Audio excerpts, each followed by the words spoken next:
hawa hawastahili kutumia dawa yoyote hata kama wamekosa hedhi zao kwa zaidi ya miezi 6 hadi 7.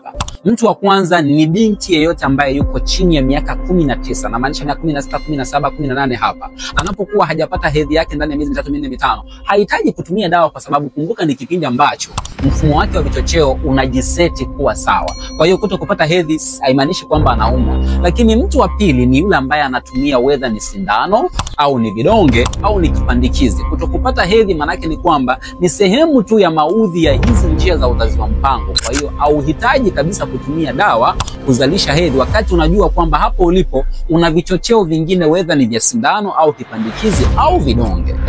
Lakini pia mtu mwingine ambaye hahitaji kutumia dawa kama hajapata hedhi ni yule ambaye amesafiri mazingira ambayo ni tofauti na alipokuwa anaishi. Ndani ya miezi 2 au 3 hajapata hedhi, relax, ndani ya muda hedhi itarudi kama kawaida. Na kukumbusha, mtoto ni mpango wa Mungu kwa maisha yanaendelea. Na ukishare video hii na mwanamke yeyote yule, unakuwa umetenda fadhila kubwa sana.